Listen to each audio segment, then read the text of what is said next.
Green people, crab people, blue heavy metal people. Green people, crab people, blue heavy metal people.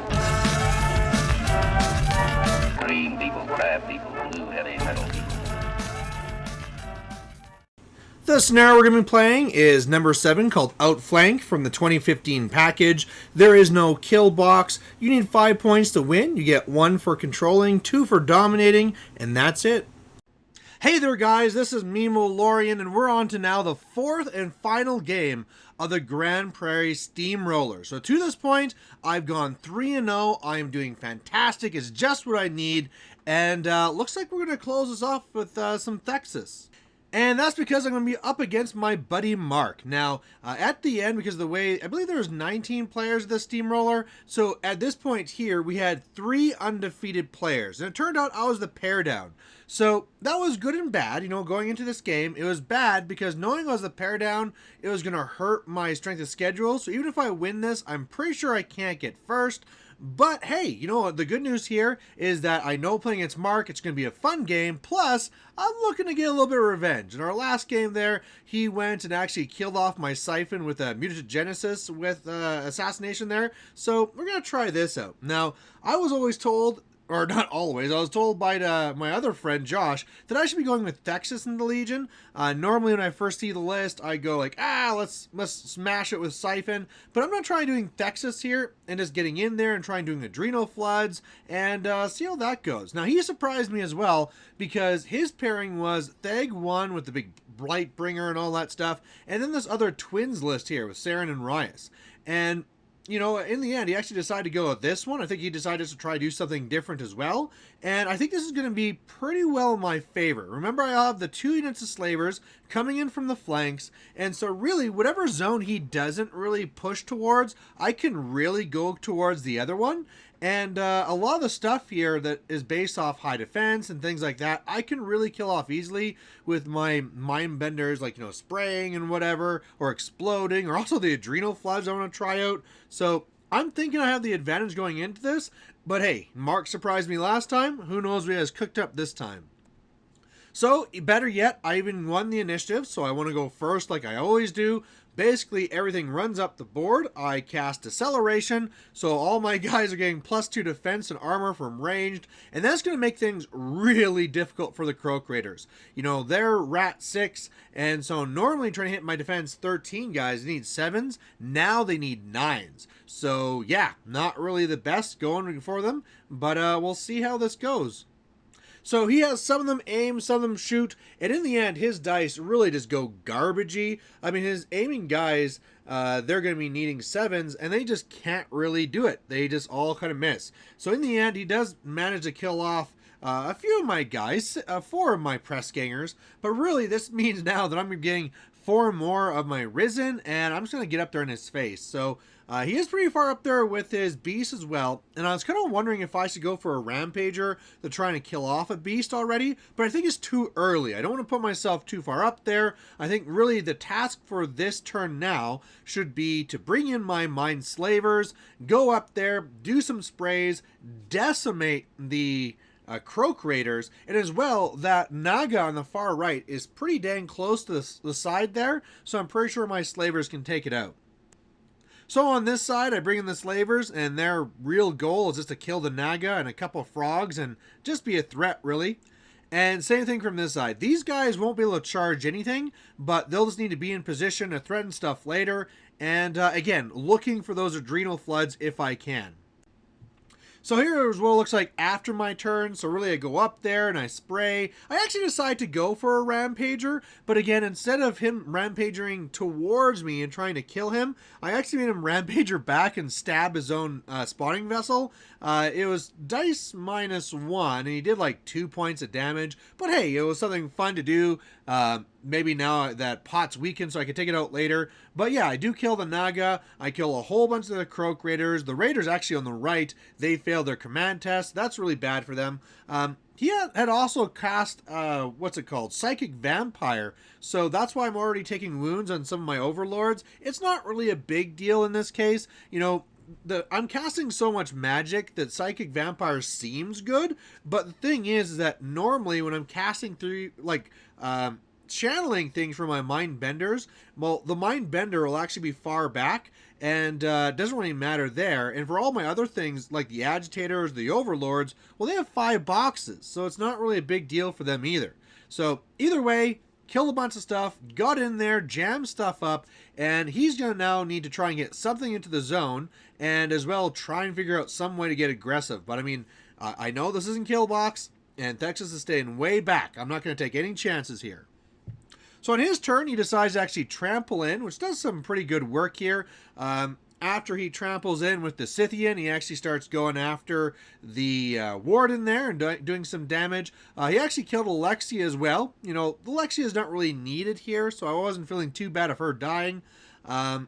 Put some stuff in the left zone, rallied the Croaks on the right, so nothing got into the right zone. So I am going to go and actually score a point at the end of his turn there. But one thing that's kind of scary right now is that he is up there with the Scythian, he is up there with the Zerial, and Rias is right there, and so there's a lot coming after Thexus right now, which is kind of scary. So, and also my right mind benders were pretty devastated from some of the stuff coming in there. He arced through his spell through Saren that blasted a bunch of my guys, and the little disruption tokens there mean that I'm also, what is it, I have the corrosion on me right now, so I really took a lot of damage there, but I'm still feeling okay. Also, I also killed a Dominator so that my press gangers failed or automatically fled, so they'll have to rally them next turn.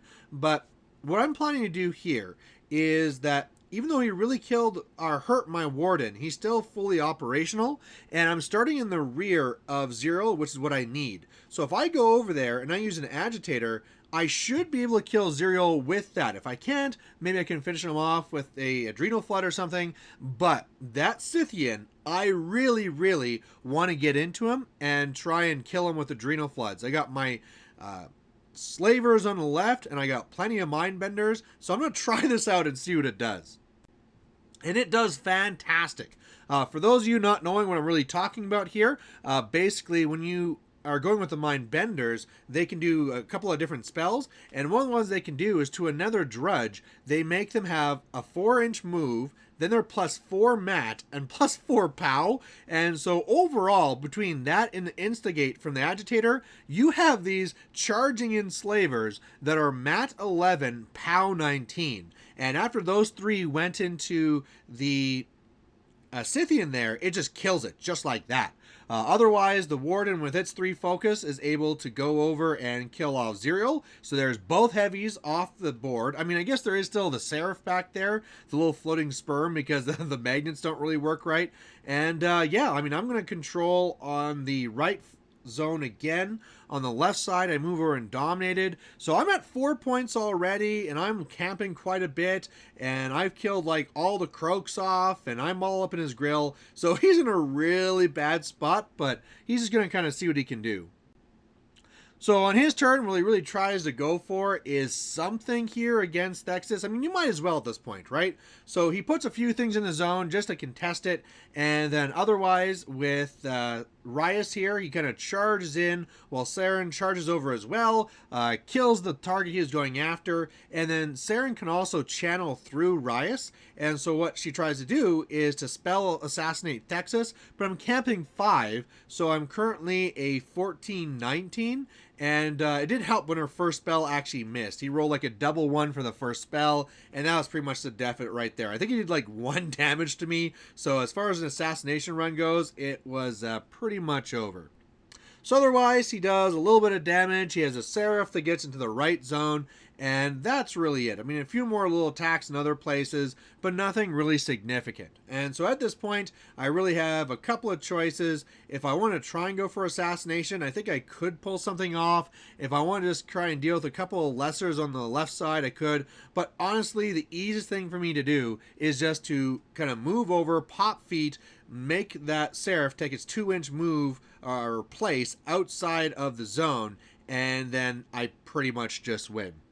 So what I do is I go and I charge into Rias, And when I did that, I kind of realized, oh yeah, Rias kind of has that rapport thing where she gets to attack you back if you miss, and it's not like Thexus is good at hitting. So what I do is when I'm charged in, I just pop my feet, I move the Seraph outside of the zone, so that means I'm going to score over there, and then I just kind of like TK myself backwards and away so that I can't make the attack, and I'm kind of like, ha, I fart in your general direction towards Rias, and that's the game.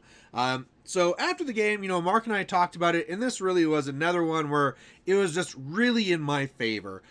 He could have also gone for, of course, the Thagros list, but that one probably wouldn't have done much better. I mean, I would have had a hard time dealing with the Blightbringer, but really whatever zone he goes to, I'll focus on the other one. These adrenal-flooded slavers will just be killing off his war spears like nothing, and it's just something where it's not really what he's meant to do. His stuff is really going for high value attacks, and I have just these cheap models with tough, so it's not what he wants. He could be using a Blightbringer to take away my tough, but there's only so much area you can actually do that with, so it's not really a solution. Otherwise, this means that I end the tournament going 4-0, and that is fantastic. If you want to know how that meant for me finishing and, Alberta War Machine Invitational stuff, I'll be doing another video after this for my final thoughts. But there you go. For this one here, the game is all done. So hopefully you guys like watching this it was again a little bit of a beatdown, but, it was a little bit of revenge. You come in here and you kill my Siphon,